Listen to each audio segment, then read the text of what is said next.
ইউরোপে পড়াশোনা শেষ করে কাজ করা এবং পরে সেখানেই কোনো একটি দেশে স্থায়ীভাবে বসবাস করার স্বপ্ন কিন্তু অনেকেই দেখেন। কিন্তু বর্তমান পরিস্থিতিতে সেই স্বপ্ন ধীরে ধীরে কঠিন হয়ে উঠছে। অনেক ইউরোপীয় দেশ নতুন নতুন শর্ত আরোপ করছে ওয়ার্ক পারমিট ও পিআর পাওয়ার ক্ষেত্রে। তাই আজকের ভিডিওতে আমি জানাবো কোন কোন দেশে কি কি পরিবর্তন আনছে এবং কিভাবে আপনি ওর জন্য প্রস্তুত হবেন।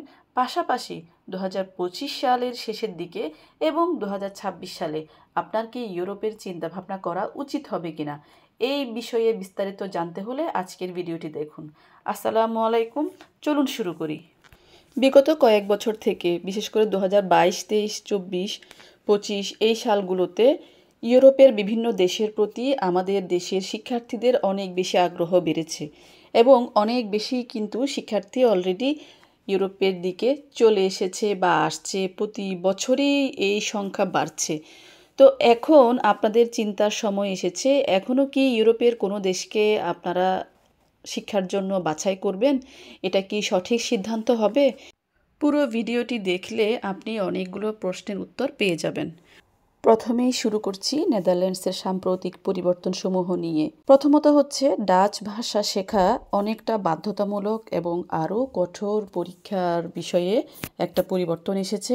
আগে A2 লেভেল পর্যন্ত ডাচ ভাষা জানলেই সিটিজেনশিপ বা পার্মানেন্ট রেসিডেন্সের জন্য আবেদন করা যেত।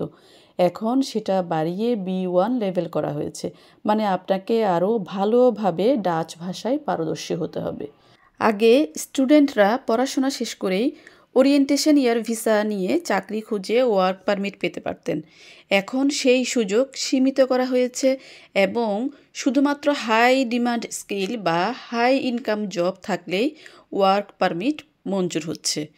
ওরিয়েন্টেশন ইয়ারের শর্তগুলো আরও কঠোর করা হয়েছে, যেমন নির্দিষ্ট সময়সীমার মধ্যে চাকরি না পেলে দেশ ত্যাগ করার একটা বিষয় চলে এসেছে। বিদেশি কর্মী ও শিক্ষার্থীদের সংখ্যা নিয়ন্ত্রণে রাখতে কোটা ভিত্তিক ব্যবস্থা চালুর চিন্তাভাবনা করছে নেদারল্যান্ডসের সরকার। এছাড়া ভিসা অ্যাপ্লিকেশন ও স্পন্সর কোম্পানিগুলোর স্ক্রিনিং প্রক্রিয়া আরও কঠোর করা হয়েছে। স্টুডেন্টদের স্পন্সর করা প্রতিষ্ঠানগুলোর উপর কিন্তু সরকারি নজরদারি বাড়ানো হয়েছে। পাশাপাশি নাগরিকত্ব পেতে শুধু বসবাস করলেই হবে না, প্রমাণ করতে হবে আপনি ডাচ সমাজের সাথে কতটা মিশে গেছেন। সামাজিক আচরণ, ট্যাক্স রেকর্ড, কাজের অবস্থা সব কিছু যাচাই করা হচ্ছে। পাশাপাশি সাধারণভাবে 5 বছর নেদারল্যান্ডসে বসবাস করলে নাগরিকত্বের আবেদন করা যেত। এখন সেই সময়সীমা সেম থাকলেও ভাষা, আয়, সামাজিক ইন্টিগ্রেশন ও অপরাধমূলক রেকর্ডের যাচাই আরও করা হয়েছে। সংক্ষেপে বলা যায়, নেদারল্যান্ডস এখন কেবল দক্ষ ও সমাজে খাপ খাওয়াতে সক্ষম অভিবাসীদেরই সুযোগ দিচ্ছে। ফলে যারা এই দেশে পড়াশোনা করতে আসতে চান তাদের উচিত আগেভাগে ডাচ ভাষা শেখা, পড়াশোনা শেষের আগেই চাকরি খোঁজা শুরু করা আর পিআর বা সিটিজেনশিপের জন্য পূর্ব থেকেই সামাজিক ও আর্থিকভাবে প্রস্তুতি নেওয়া। এখন আসি সবার পছন্দের দেশ ডেনমার্ক নিয়ে। ডেনমার্কের ওয়ার্ক পারমিট নিয়মে যে নতুন পরিবর্তন এসেছে তা তো আপনারা সবাই জানেন যারা আমার চ্যানেল ফলো করেন। তবুও আরেকটু করে বলছি, সেটা হচ্ছে আন্তর্জাতিক শিক্ষার্থীদের জন্য কাজের যে রাইটস বা ওয়ার্ক পারমিট সেখানে কিন্তু কিছু লিমিটেশন দিয়ে দেওয়া হয়েছে। অর্থাৎ যেসব শিক্ষার্থী নন ইউ থেকে আসছেন এবং যে প্রোগ্রামগুলো স্টেট অ্যাপ্রুভড নয় তাদের ওয়ার্ক পারমিট 6 মাস চাকরি খোঁজার সময় এবং ডিপেন্ডেন্ট আনা এই সকল বিষয়ে যে রাইটস ছিল সেটা কিন্তু বাতিল করা হয়েছে। তার মানে পাবলিক ইউনিভার্সিটি বাদ দিয়ে শুধুমাত্র প্রাইভেট ইউনিভার্সিটিতে যারা আসবেন তাদের কোনো রকম কাজের রাইটস থাকবে না, ওয়ার্ক পারমিট থাকবে না, তাদের কোনো ফ্যামিলি আনা যাবে না এবং তারা পড়াশোনা শেষেই ডেনমার্ক ছাড়তে হবে। এটা তো একটা কঠিন নিয়ম, যেটা আপনারা সকলেই জানেন। এছাড়াও আরও যে জিনিসগুলোতে পরিবর্তন আনা হচ্ছে প্রতিনিয়ত, যেমন পে লিমিট বা ফাস্ট ট্র্যাক স্কিমের বার্ষিক বেতন বা স্যালারির যে থ্রেশহোল্ড আছে সেটা কিন্তু বাড়িয়ে পে লিমিট স্কিমের জন্য করা হয়েছে 5,14,000 ক্রোনা পার ইয়ার এবং সাপ্লিমেন্টারি পে লিমিট স্কিমের জন্য করা হয়েছে 4,15,000 ক্রোনা পার ইয়ার, যেটা কিন্তু অনেক বেশি। এটা আগে কম ছিল, এটা বাড়ছে দিন দিন। তার মানে সরকার চাচ্ছে না যে এখানে এশিয়া থেকে বা নন ইইউ থেকে স্টুডেন্টরা পড়তে আসুক। তাই দিন দিন কিন্তু এই নিয়মগুলো কঠিন হচ্ছে। আরও বিভিন্ন রকমের ছোটোখাটো রুলসের পরিবর্তন আনছে খুব কঠিন কঠিন করে, যেগুলা এখানে হয়তো অনেক কিছু বলা যাচ্ছে না বা ভিডিও লম্বা হয়ে যাবে। তাই বলছি যে প্রতিটা দেশ কিন্তু এভাবেই নিয়মগুলো কঠোর থেকে কঠোরতর করছে। এখন যদি পর্তুগালের কথা বলি, ইউরোপে যারাই পড়াশোনা করতে আসেন তাদের অধিকাংশেরই ইচ্ছা থাকে এখানে সিটিজেনশিপ পাওয়ার কোনো একটি দেশে গিয়ে।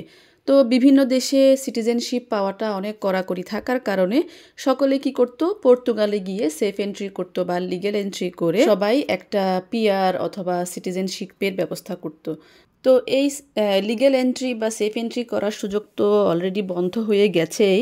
ইচ্ছে করলেই এখন আর কেউ পর্তুগালে গিয়ে সেফ এন্ট্রি বা লিগ্যাল এন্ট্রি নিয়ে এই সুযোগটা নিতে পারছে না। তার মধ্যে আরও যেই কঠোর পরিবর্তনগুলো এনেছে, যেমন আগে পর্তুগালে নাগরিকত্ব পাওয়ার নিয়মে যেটা ছিল যে 5 বছরের বৈধ বসবাস করলেই তারা নাগরিকত্ব পেত, কিন্তু সর্বশেষ পরিবর্তন অনুযায়ী বিদেশিদের জন্য এখন 10 বছরের লিগেল রেসিডেন্সি থাকা বাধ্যতামূলক। শুধুমাত্র যারা পর্তুগিজ ভাষাভাষী দেশ থেকে আসছেন, যেমন ব্রাজিল, অ্যাঙ্গোলা, তাদের জন্য সময়সীমাটা 7 বছর, কিন্তু এশিয়া বা বিভিন্ন দেশ থেকে যারা আসছে তাদের জন্য 10 বছরের লিগেল রেসিডেন্সি থাকলে নাগরিকত্বের জন্য আবেদন করতে পারবে। এরপরে সেকেন্ড যেই বিশাল পরিবর্তনটি সেটি হচ্ছে, আগে পর্তুগালে শিশু জন্মগ্রহণ করলেই কিন্তু স্বয়ংক্রিয়ভাবে নাগরিকত্ব পেত। এখন কিন্তু সেই নিয়মটা চেঞ্জ করা হয়েছে। এখন যদি একটি শিশুকে নাগরিকত্ব পেতে হয় তাহলে কমপক্ষে তার যে কোনো একজন অভিভাবককে পর্তুগালে 3 বছর বৈধভাবে বসবাস করতে হবে। তো মূল কথা হচ্ছে, ইউরোপের বিভিন্ন দেশ বিভিন্নভাবে তাদের নিয়ম কানুন সব কিছুতে কঠোর হচ্ছে দিন দিন। তবে এখন আপনার করণীয় কি? আপনি কি ইউরোপের কোনো একটি দেশের জন্য চিন্তাভাবনা করবেন? করা উচিত? আমি বলবো অবশ্যই উচিত, এবং এটা খুবই দ্রুত করতে হবে। কারণ হচ্ছে দিন দিন প্রতিটা নিয়ম, প্রতিটা দেশ কিন্তু বিভিন্নভাবে কঠোর করছে। বর্ডার কন্ট্রোল থেকে শুরু করে তাদের স্ক্রিনিং সব কিছু কিন্তু অনেক বেশি কঠোর করছে। তো তারা চাচ্ছে যাতে তাদের দেশগুলোতে এভাবে এশিয়া থেকে বা বিভিন্ন অনুন্নত দেশগুলো থেকে স্টুডেন্টরা হয়তো না আসুক, এ ধরনের তারা পলিসিগত পরিবর্তনগুলো নিয়ে আসছে। তো আপনি যত বেশি দিন পার করবেন তত বেশি আপনি কঠোরতার সম্মুখীন হবেন। তাই আপনি যদি ইউরোপের কোনো দেশে আসতে চান, অবশ্যই খুব দ্রুত, খুব শিগগিরই আপনার পরিকল্পনা করা উচিত। আপনার পড়াশোনার 1 বছর দেশে কাটিয়ে নষ্ট না করে ওই সময়টিতে আপনি পরিকল্পনা করুন কিভাবে কোন দেশে আপনি আসতে পারেন। যদি আপনার ইউরোপে আসার কোনো ইচ্ছা থাকে তাহলেই এই বিষয়টি তার জন্য প্রযোজ্য। আপনি ওই 1 বছর পরিকল্পনা করুন, পরবর্তী বছর চলে আসুন, অথবা এখনই পরিকল্পনা করুন আপনি যাতে নেক্সট ফেব্রুয়ারি সেশনগুলো ধরতে পারেন।